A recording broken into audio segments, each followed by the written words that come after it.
प्रिय बच्चों, इससे जस्ट पिछले वाले वीडियो में हमने थोड़ा सा डिस्कस किया था कि ये हमारा चैनल खोलने का क्या उद्देश्य था। उसको आप लोगों ने देखा होगा। अब हम अपने पढ़ाई को जारी करते हैं।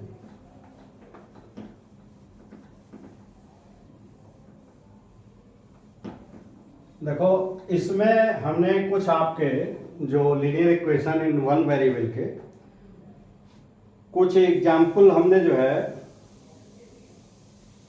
वो सॉल्व करना मैं चाह रहा हूँ। कुछ तो सॉल्व किया था, इसके बाद ये बेटा शायद 7 हो गए थे, 8वां है ये। देखिए, पढ़िए इसको। एक्चुअली हमने इसको पहले ही बोर्ड पे लिख दिया था क्योंकि वो संसाधन नहीं है। अब आजकल तो हाईटेक है कि बिल्कुल क्लिक करेंगे वो सब आएगा।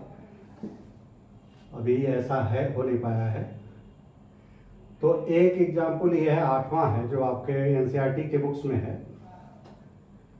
बंसी है 3 times as many 2 rupees coins as he has 5 rupees। यानी बंसी के पास 3 गुना है। बंसी के पास 3 गुना है क्या? 2 रुपए का सिक्का। किससे? एज जितना वो उसके पास 5 रुपए का सिक्का है। If he has all a sum of ₹77, यदि he has all in all मतलब कुल मिला के उसके पास 77 रुपया है, 77 रुपया है, तो how many coins of each denomination does he have? यानी वो कुल कितने जो है दोनों तरह के सिक्के उसके पास कितने कितने हैं।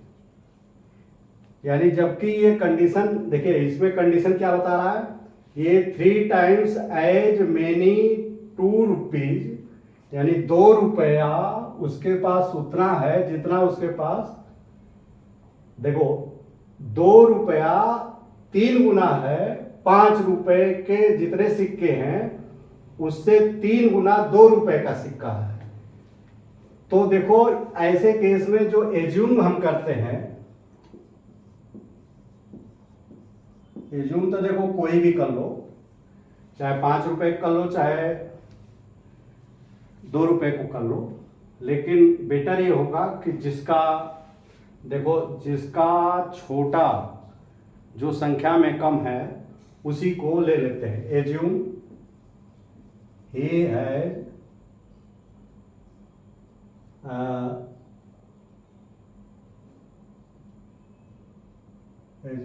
Has X coin of ₹5।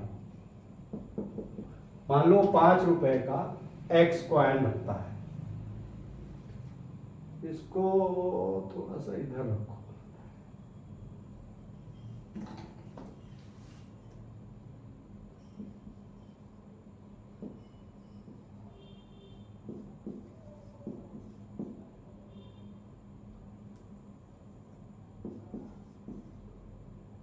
ये 5 रुपए का जो सिक्का है वो मान लो X है, तो इसका 3 गुना उसके पास 2 रुपए का सिक्का है। तो 2 रुपए का सिक्का कितना होगा, क्वाइन कितना होगा, इसका 3 गुना, तो X गुणे 3, यानी 3 गुना 3 टाइम्स लिखा है, तो 3 टाइम्स मतलब 3 गुना, तो 3 गुना गुना का मतलब गुणा, तो 3 गुना 3 से गुणा कर दिया। इसको अगर हम यहां रखते हैं ना, अगर इसको 2 रुपए का सिक्का मानते, देखो 2 रुपए का सिक्का अगर मानते हम कि मान लो X है, तो 5 रुपए का सिक्का कितना होगा, उसका 1/3 हो जाएगा, X/3। आप ऐसे भी कर सकते हो, लेकिन ये चूंकि रेशनल नंबर आने लगता है तो थोड़ा सा कॉम्प्लिकेसी जो है, जटिलता आ जाती है। उसी जटिलता से जो बचने के लिए ये होता है कि जो छोटी वाली संख्या है उसी को ले लो। अब देखो, अब ये कह रहा इफ इन ऑल, अगर कुल उसके पास 77 रुपया है, तो अगर देखो उसके पास 5 रुपए का एक्स है सिक्का और 2 रुपए का 3x है, ये बराबर 3x हो गया ना।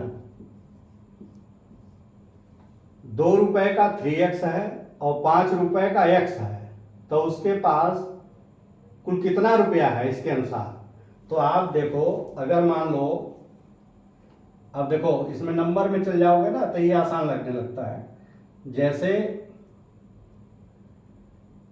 ये 2 नोट है उसके पास, किसी के पास 100 रुपए का, 100 रुपए का 2 नोट है, और यानी 100 रुपए का 2 नोट है और 500 का 3 नोट है। तो सामान्य सी गणना आप करते हो कि जो रुपया एक नोट का और नोटों की संख्या का गुणा कर देते हैं, तो 200 और 500 का है तो उसमें 300, ये बहुत सिंपल सा बात है। तो 5 या 1500, तो उसके पास 1700 कुल रुपया है।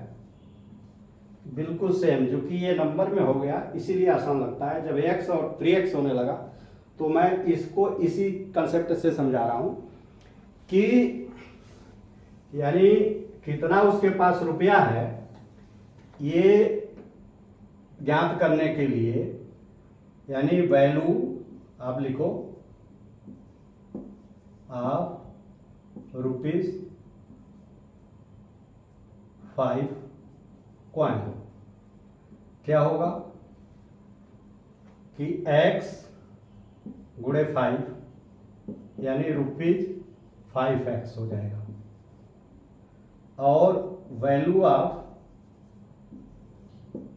₹2 कॉइन्स यानी कुल सिक्के की वैल्यू कितनी है, यानी 2 रुपए के कुल सिक्के की उसकी वैल्यू कितनी है, या सम भी लिख सकते हो। सम तो एक्चुअली देखो सम टोटल के लिए आता है, वैल्यू तो इंडिविजुअल इसी के लिए है, तो बेटर यही वर्ड होगा वैल्यू। तो 2 ये जो है 3x, देखो ये 3x है, 2 रुपए का संख्या कितने हैं, 3x नोट हैं, नोट सिक्का, चाहे सिक्का कहो चाहे नोट कहो, ये 2 रुपए के उसके पास 3x सिक्के हैं, तो इसमें 2 का गुणा कर दोगे तो ये इतना 2 3 6x रुपए हुए उसके पास कुल, यानी इतने रुपए तो हैं इसके कितने 5 रुपए वाले नोट के, और इतने रुपए हैं 2 रुपए वाले नोट के। सिक्के का लो नोट का लो, ये करेंसी मतलब है। तो ये टोटल उसके पास कितने हैं, टोटल सम या रुपी ये कितने हैं 5x प्लस 6x हुए, यानी जो 2 रुपए का कितना था वैल्यू और 5 रुपए के जोड़ दोगे तो ये 11x, तो उसके पास कुल रुपए हैं, ये वैल्यू है रुपया, ये तो यही दिया हुआ है 77 के, तो ये 11x उतना ही है जितना 77 रुपया है। तो x क्या होगा, देखो इधर मल्टीप्लिकेशन है, तो ये इक्वेशन है, जब इधर जाएगा तो इसका रेसिप्रोकल हो जाएगा, इसका रेसिप्रोकल हो जाएगा, तो ये 77, हम रेसिप्रोकल को भी समझ लो इस तरह से, ये साधारण सी भाषा में है, इस पे गुणा है तो इधर जाके भाग लग जाएगा, 77 भागे 11 बराबर 7, यानी x की वैल्यू 7 है। तो जब x की वैल्यू 7 है तो यानी ₹5 का सिक्का कितना हुआ 7, और ₹2 का सिक्का कितना हुआ, ये 3x है, तो 3 × x बराबर 7 बराबर 21, यानी 21 सिक्का या 21 जो है नोट 2 रुपए के हैं और 7 नोट 5 रुपए के हैं। अब इसको गणना भी करोगे ना तो देखो 5 रुपए के 7 नोट हैं, 5 सत्ते 35 और 2 के 21 हैं, 21 दूना 42, तो देखो 77 रुपया हो गया। तो ये उत्तर की चेकिंग भी हो गई आपकी, यानी हमने देख लिया कि सही है, कैलकुलेशन में कहीं मिस्टेक तो नहीं है। तो ये जब उत्तर मिल गया तो अपने आप चेक हो गया। आप समझ रहे हैं नहीं कि ये नॉर्मली इस तरह के क्वेश्चन आता है कि सिक्के जो देखो ये तो नोट गिनते ही हो आप लोग, जो बैंक में भी देखे होगे गड्डी गिनते हैं, इतने गड्डी तो इतने गुणे इतना, इतने गुणे इतना, 50 100 की जितनी भी गड्डियां रहती हैं जितने का और रहता है उतने में गुणा कर देते हैं। जैसे 500 के मान लो 40 नोट हैं तो 500 गुणे 40, बिल्कुल सेम वही है। अच्छा देखो, sum of the 3 consecutive multiply of 11, sum of the 3 consecutive multiply of 11, एक वर्ड है कॉन्जिक्यूटिव, पहले इसको समझो। कॉन्जिक्यूटिव मतलब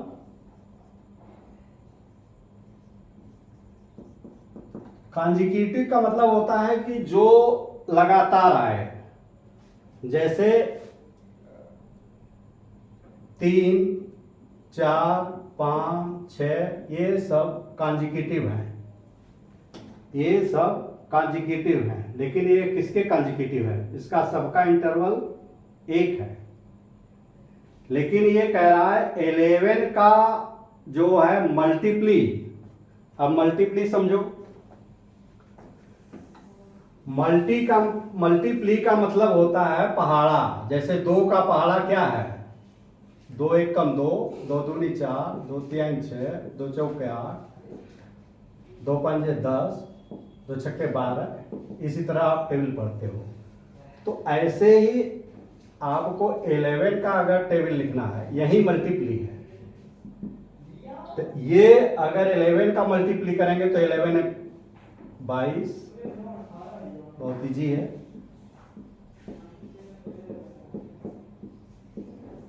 ये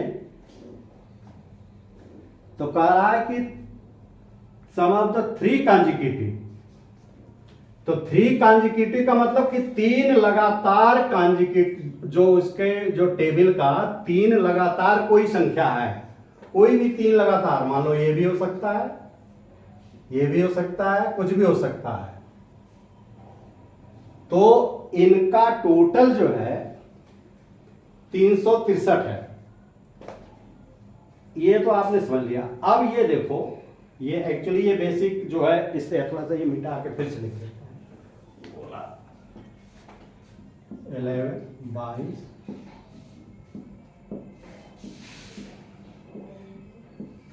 देखो बेटा ये पहाड़ा बनता कैसे है? टेबल गिनती और पहाड़े में एक अंतर खाली थोड़ा सा है, लगता है कि बहुत अंतर है। वैसे देखो अब गिनती लिख लो यहीं पे, 1 2 3 4 5 6 7। तो आप देखोगे कि एक एक के अंतर पे है। ये पहाड़े का जो होता है ना, जैसे इसका पहाड़ा पढ़ रहे हो ना, तो इसमें इतने का हर बार अंतर होता है। तो या इसमें जब 11 जोड़ दोगे तो 22 आएगा, 22 में 11 जोड़ दोगे तो 33 आएगा, 33 में 11 जोड़ दोगे 44, 44 में 11 जोड़ोगे 55 आएगा। अब मान लो इसकी जगह ये कैसे आया? 11 जोड़ने पे अगर ये x है, अगर ये x है तो ये क्या होगा? x प्लस 11 होगा नहीं? जोड़ा मैंने, इसमें 11 जोड़ दिया तो ये आया। अगर ये x है तो x प्लस 11 होगा ये, और फिर इसमें 11 जोड़ा तो 44 आया। तो यानी हम इसमें 11 और जोड़ देंगे तो x प्लस 11 प्लस 11, ये देखो ये जो है ये संख्या हो गई, ये संख्या हो गई और ये संख्या हो गई। यानी जो इसका इंटरवल है, ये इंटरवल है वो 11-11 का है। एक्चुअली ये गिनती के टेबल से ही छांटी गई संख्या है। हम बताएंगे अब इसका वीडियो जब हम बनाएंगे 6 का तो उसमें है पहाड़ा और गिनती का कंसेप्ट हम बताएंगे कैसे हुआ। तो ये 3 कॉन्जिक्यूटिव नंबर पता लग गए, किसमें, अलजेब्रा में, क्योंकि अलजेब्रा हम पढ़ रहे हैं। अब इन का जो है, देखो बेटे, अलजेब्रा और अर्थमेटिक्स में ऐसा संबंध है, कुछ चीजें अलजेब्रा से समझ में आ जाती है, कुछ अलजेब्रा जो है अर्थमेटिक्स से समझ में आता है। तो इसीलिए इस अलजेब्रा को समझाने के लिए हमने अर्थमेटिक्स का सहारा लिया। और कुछ अर्थमेटिक के क्वेश्चन ऐसे रहेंगे जिसका आपको अलजेब्रा के रूप में समझाना आसान होगा। तो ये तीनों को जोड़ दोगे ना, तो x प्लस 11 प्लस ये कितना 22 हो जाएगा। ये इसी का टोटल दिया हुआ है 363। तो इसको अगर सर्व कर लो, देखो x ये है, ये x है, ये x है, तो ये 3x हो जाएगा और 22 और 11 ये जुड़ जाएगा, 33 बराबर 363। तो 3x बराबर क्या हो जाएगा, 363 माइनस 33, तो 0, 6 में से 3 गया 3, 33, 3x। तो x बराबर इधर जब जाएगा तो ये मल्टीप्लिकेशन भाग लग जाएगा, तो 330/3 110।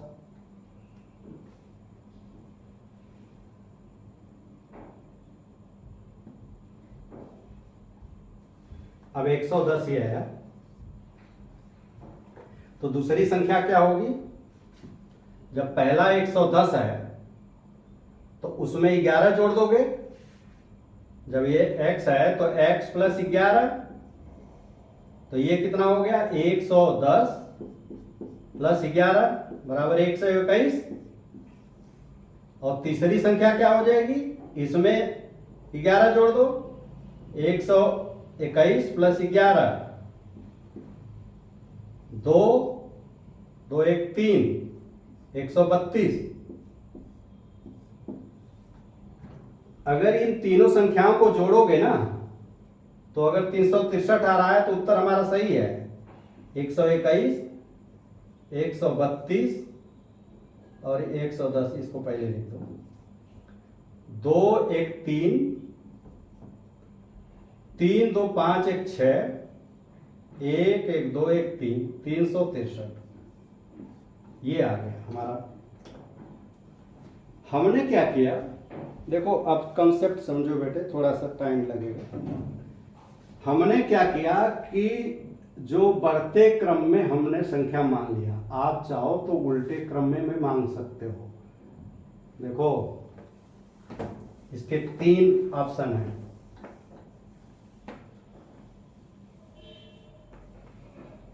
देखो बेसिक समझो बेटे, सवाल तो एक ही से आ जाएगा, लेकिन इसके 3 तरीके हैं।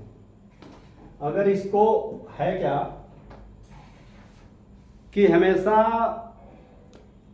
माइंड को इस तरह से रखो कि ऐसा ही क्यों किया हमने, ऐसा उल्टे करते थे क्या होता, उल्टे करके देखो।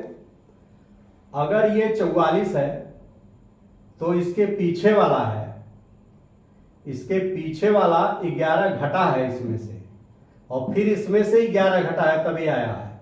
अगर इसको x मानोगे तो ये कितना हो जाएगा, x माइनस 11, और ये कितना हो जाएगा, x माइनस 11 माइनस 11, इसमें से 11 और घट जाएगा, तो और इनका टोटल होगा x minus 11 minus 11 plus x minus 11 plus x, ये हो जाएगा 363 के। हमारा यह है कि कोई एक उस पे नहीं, लॉजिकल आप अपना दिमाग लगाइए कि क्यों इसी तरह। अगर इसका उल्टा हम करके देखें तो क्या होगा, तो ऐसे ही देखो ये 3x हो जाएगा माइनस क्या होगा 33 बराबर क्या होगा 363। तो 3x बराबर क्या हो जाएगा, इधर जाएगा जुड़ जाएगा, तो ये 33 जोड़ दो यहीं 396, ये 396, तो x कितना हो जाएगा 396/3, 3 एकम 3, 3 त्रिका 9, 3 त्रिका 9, 135। 135 कौन आया, ये 44 की जगह वाला, तो 133 ये आया, 133 ये आया। तो दूसरा इसमें से 11 घटा दोगे तो देखो 11 घटाओगे तो 2 2 1, और फिर 11 करोगे तो 111, ये दोनों 3 2 5 1 6, 3 2 5 1 6,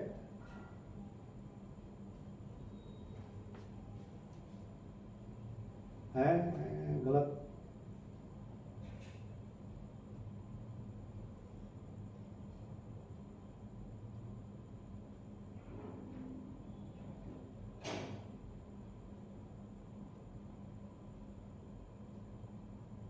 कहीं मिस्टेक है कैलकुलेशन में, कंसेप्ट तो सही है। ये 11 11 11 33, इधर जुड़ जाएगा 3 3 6 6 3 9, 3 ये, तो 3 का भाग दोगे तो 3 एकम 3, ओहो मिस्टेक है, देखो गलत हो गया, तभी मैं कह रहा कैसे रहा, 3 का भाग हमने गलत दे दिया, 3 एकम 3, 3 त्रिका 9, 3 दूनी 6।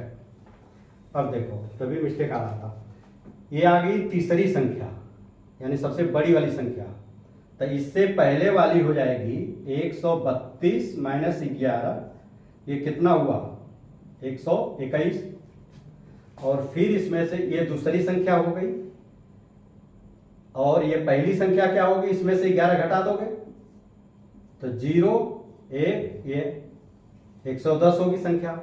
अब तीनों को जोड़ दो, 132 और 121 और 110, 3 3 2 5 1 6 और 363। हम ये चेकिंग नहीं करते तो पता भी नहीं चलता हमको, ये गलती हो गई थी। एक तीसरा मेथड ये है, देखो बेटे ये मत सोचो सवाल तो एक ही बहुत है, जब पढ़ रहे हो तो हमारा इस चैनल का है कि जितनी तरह से एनालिसिस सवाल को कर सकते हो उतनी तरह से करो। अब चाहोगे तो हम धड़ाधड़ बता देंगे सब। देखो अब हमने क्या किया,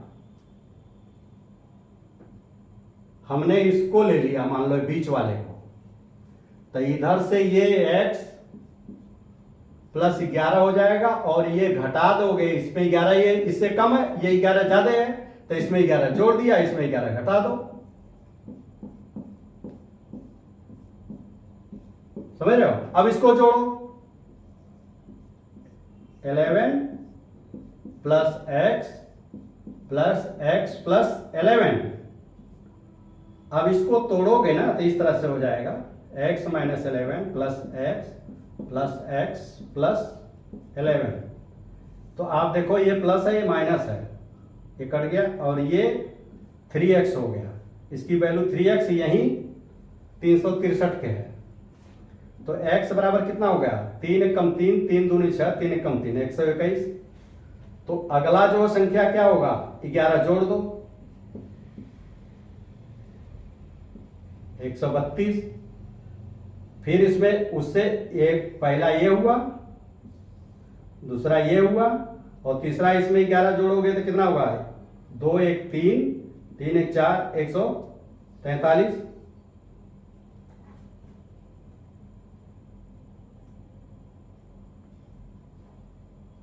ओ गलत बता दिया, अरे वो ध्यान नहीं आ रहा। देखो x बराबर ये 3 एकम 3, 3 दूनी 6, 21 हो गया ना, ये देखो ये वाली संख्या है, बीच वाली है, तो बीच वाली है तो एक संख्या इससे जो बाद वाली है, देखो 1 से 21 लिखा ना, ये बीच वाली है, तो बाद वाले में तो जुड़ जाएगा 1 1 2 और 2 1 3, 132 हो जाएगा, और इससे पहले वाला जो है घट जाएगा, तो एक में से एक गया 0, -11 घटा देंगे, 1 और 1 ये देखो, अगर इन तीनों को जोड़ोगे ना तो 2 1 3, 3 2 5 1 6 और 1 1 2 1 3, ये 363। हमारा कहने का मतलब कि आप जो तीनों का की आगे संख्या, जैसे देखो ये इंटेजर जिस तरह से ग्रेजुअली बढ़ता है और घटता है, आगे जाओगे तो बढ़ेगा, पीछे जाओगे तो घटेगा, ये यही सिद्धांत यहां लगा हुआ है।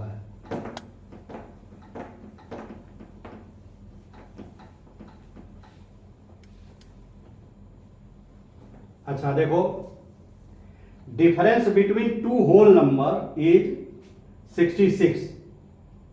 डिफरेंस बिटवीन होल नंबर समझ लो कि 0 से लेकर के संख्याएं इस तरह से 1 2 3 4। Difference between two whole numbers is 66। The ratio of the two number is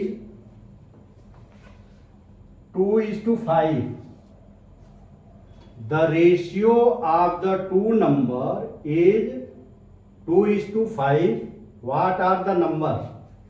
देखो बेटे, दो शर्त दिया है कि 2 होल नंबर हैं जिनका डिफरेंस तो है 66 और उनका रेशियो है 2:5। ऐसे केस में जैसे किसी का रेशियो 2:5 है तो एक कांस्टेंट का अगर गुणा कर दोगे ना, इसमें RAS कांस्टेंट नहीं, एक किसी भी अलजेब्रिक उसका गुणा करेंगे तो 2x और ये 5x, ये भी उसी सेम रेशियो में रहेंगे। जो रेशियो ये है वही सेम रेशियो ये है। तो सवाल की सरलता के लिए हमने x का मल्टीप्लिकेशन कर दिया। तो यही मान लो, एज्यूम जो है फर्स्ट नंबर इज 2x और सेकेंड नंबर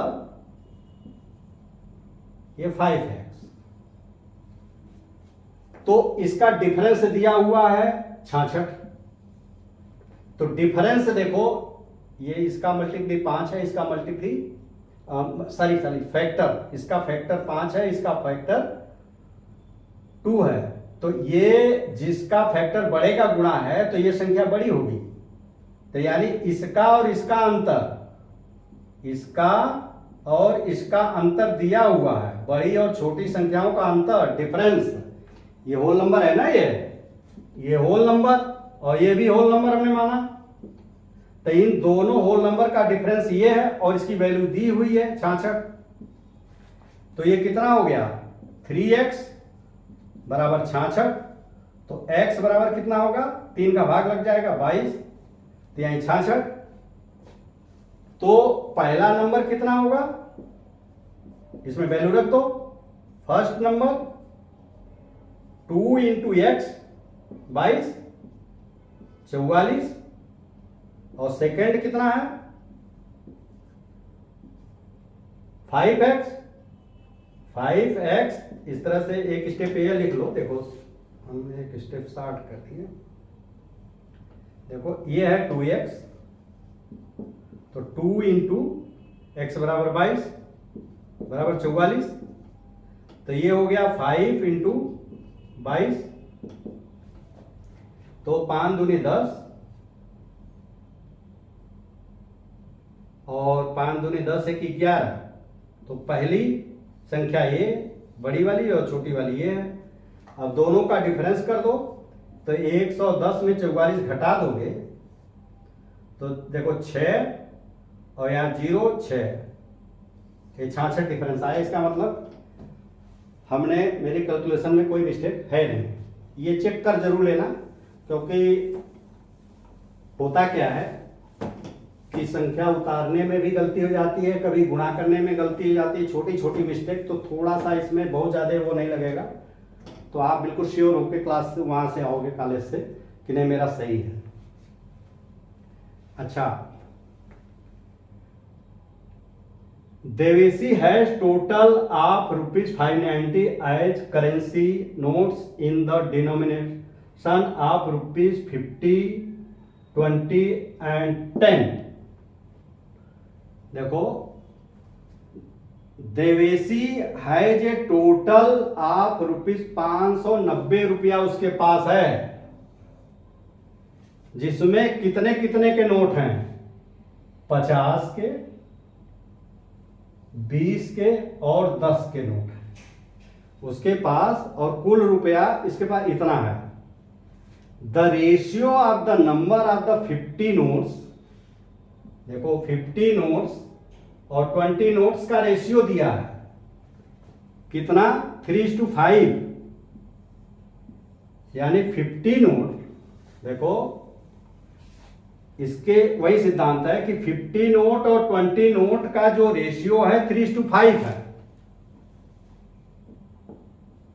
किसका है रेशियो?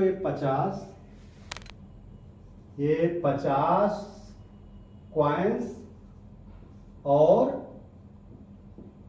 20 कॉइन्स, यानी इसके जो रुपए का नोट है इसका रेशियो इतना दिया हुआ है। तो रेशियो हम बताए थे ना कि इसको 3x मान लो, इसको 5x मान लो। तो ये मान लो 50 रुपए का नोट है 3x, और 20 रुपए का नोट है 5x, यानी ये इतने नोट हैं और ये इतने, ये नोट कॉइन्स, नोट जो भी करो, इतने नोट इतने हैं। अब क्या बोल रहा है? If she has a total 25 notes, अगर कुल नोटों की गिनती 25 है तो ये 10 रुपए वाला कितना है? जब कुल 25 है तो 25 में से ये नोट, देखो ये नोट और ये नोट का टोटल घट जाएगा 3x प्लस 5x। ये हो गया कितना? किसका? 10 रुपए का नोट।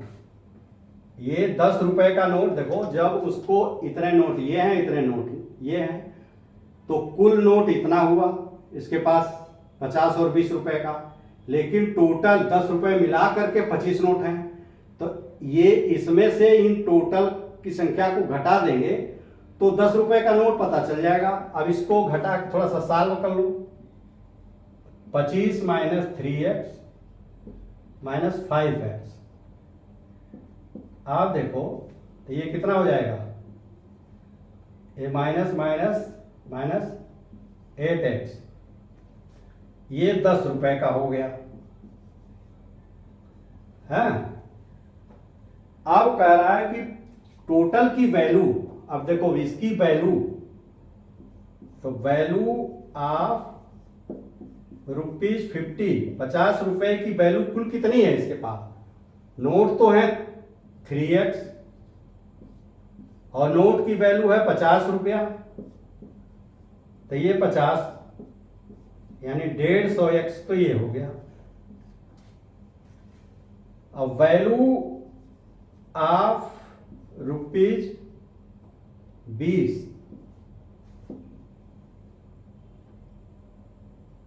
5x गुणे 20 बराबर कितना हो गया? 20 पंजे 100x, और वैल्यू ऑफ ₹10 कितनी होगी? देखो 10 के रुपए कुल इतने हैं, तो ये 25 माइनस 8x, इसमें 10 का गुणा हो जाएगा, तो ये हो गया 10 250 माइनस 10 80 x। इनका तीनों का टोटल, ये तीनों का टोटल अगर इसमें जोड़ दो, या नहीं यहां लगाओ, अगर ये तीनों को जोड़ दो तो इसकी वैल्यू 590 होनी चाहिए। तो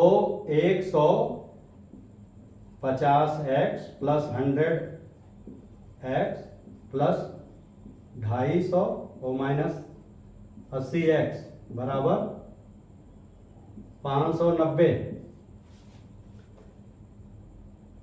तो ये देखो इधर चला जाएगा, तो ये कितना होगा, ये 250x माइनस 80x बराबर 590 माइनस 250। देखो तो ये कितना हुआ, 0 8 7 15 x बराबर कितना हुआ, 0 5 4 9। देखो ये घटा लो, 590 में 250, 5 4 9 और 340, ये 340। तो x बराबर 340 बटे 170 बराबर 2। x की वैल्यू आ गई 2। तो ये नोट कितने हो गए, 50 के 3 गुणे 2 बराबर 6 नोट हो गए इसके। और x बराबर 5 और x बराबर 2, 10 नोट इसके हो गए। और इसके कितने नोट हुए, ये है देखो, ये यहां आएगा, तो 25 माइनस 8 दूनी 16, 2 है ना, 2x, यहाँ एक स्टेप और ले लो, 2x नहीं 8x है ना, तो 25 माइनस ये x की जगह 2 हो जाएगा,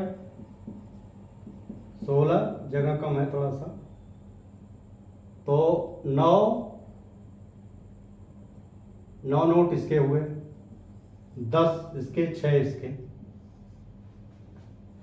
अब जगह इसको मिटा दो, इधर तो हो गया है।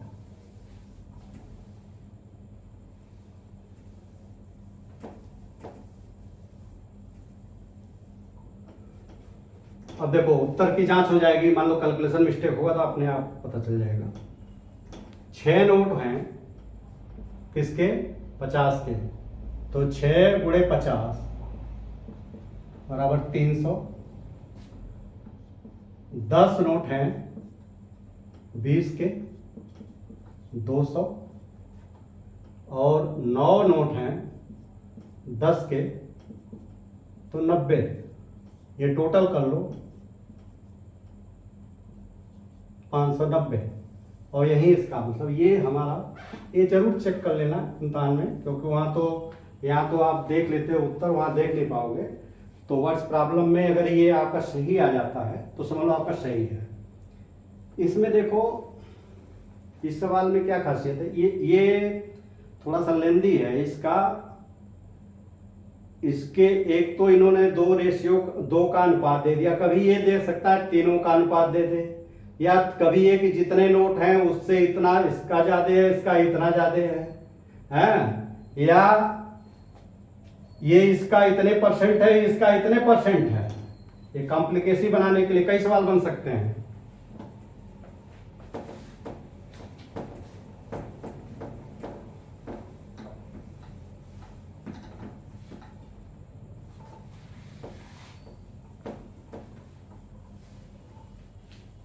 अब देखो बच्चों, ये तो मीटिंग हो ही गया।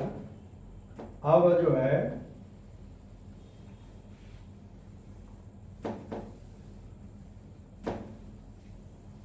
मेरे समझ से तो आप अब एक्सरसाइज रहने दीजिए, एक्सरसाइज का एक सेपरेट ही हम बना देंगे।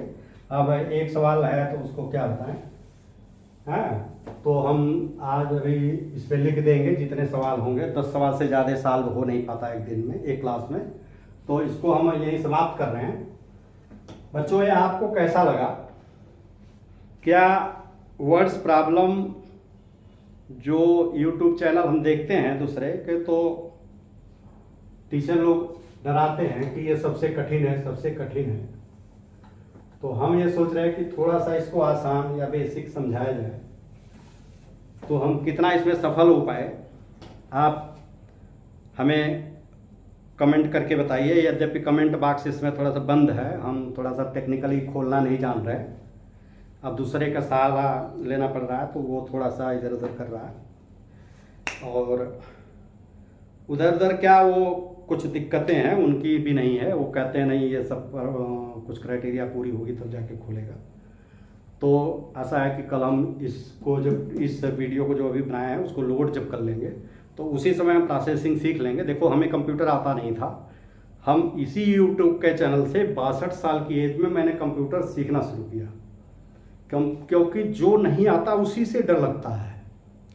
तो हमारी ये एक्सेप्टेंस होने लगी थी कि अरे ये तो हम जो है बिना जानकारी के कर ही नहीं सकते इसको।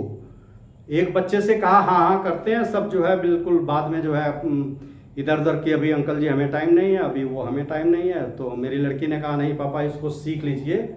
अब मान लो रात में हम यूट्यूब बना रहे हैं, अब हमारा मन कर रहा है कि अभी लोड करें, पता लगा हमें आता ही नहीं। अब उसके आश्रय रहेंगे तो जितना हमें टारगेट हमारा है वो पूरा नहीं हो पाएगा।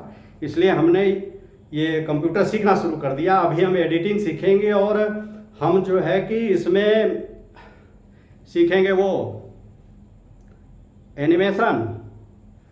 तो क्योंकि फिजिक्स और उसमें काम आएगा एनिमेशन। एनिमेशन बहुत हमारा इंटरेस्ट भी है, आता कुछ नहीं है लेकिन इंटरेस्ट है कि नहीं वो बड़ा रोचक है, क्योंकि उसका जो कंसेप्ट है क्रिएटिव है और हमारा क्रिएटिव कुछ अपना स्वभाव भी है।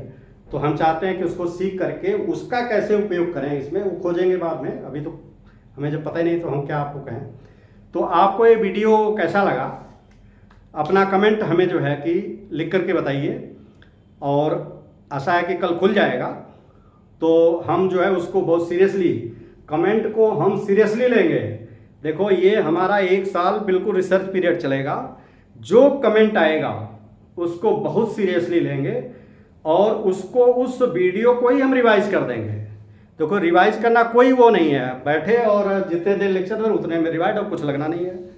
तो अब हमें इजाज़त दीजिए, धन्यवाद।